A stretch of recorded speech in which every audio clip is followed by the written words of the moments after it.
$5 trillion wiped out in 2 days from US stock market, or 11 lakh crores wiped out from Indian stock market in just a single day. And the reason, unreasonable tariff laid down by the Trump against the various countries. And the various countries' supreme leaders have shown dissatisfaction against the Trump's decision. So जैसे हम सब ने देखा कि 2 अप्रैल को Trump ने additional 34% tariff लगाए against the Chinese goods. So against the retaliation, China also impose the additional 34% tariff on all US goods import in the China. And इसके साथ ही साथ उन्होंने अपने जो रेयर अर्थ मटेरियल चाइना में बनते हैं, सिर्फ चाइना में मिलते हैं, उसकी एक्सपोर्ट पर भी रोक लगाई है.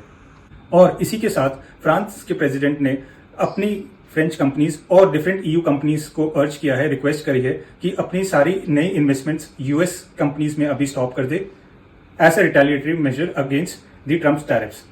सो ये तो हो गई ग्लोबल मुद्दे की बात. तो अब आओ इसे ब्रेक डाउन करते हैं कि ये टैरिफ बढ़ने से इतने सारी टर्मोइल क्यों आ रही है और क्यों इतनी सारी बिकवाली आ रही है ग्लोबल मार्केट के अंदर. तो higher tariff means high input cost for the companies importing their products. Like अगर अमेरिकन कंपनीज कुछ भी किसी कंट्री से इंपोर्ट करती है, अगर उसकी टैरिफ के रेट्स बढ़ जाते हैं, तो समझिए अगर किसी में पहले उनको प्रोडक्ट 100 रुपये का आता था और अगर उनका टैरिफ का रेट 25% बढ़ जाता है तो उनको वही इनपुट कॉस्ट 125 की पड़ेगी. अब higher input cost means the less the profit margin. Less profit margin means corporate earning पे डेंट आएगा.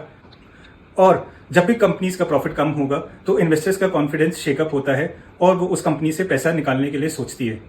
और इन्वेस्टर्स को कभी भी अनसर्टेनिटी का माहौल पसंद नहीं आता है. और जो ये सारी सिचुएशन बनी हुई है, ऐसा लगता है कि मानो ये ग्लोबल ट्रेड वॉर की तरफ जो सिचुएशन जारी है, जिस वजह से इन्वेस्टर्स अपना पैसा स्टॉक मार्केट से पुल बैक करने की सोच रहे हैं और थोड़े से सेफ हेवन्स में लगाने के लिए सोच सकते हैं, जैसे कि बॉन्ड मार्केट में वो पैसा लगाने के लिए सोच.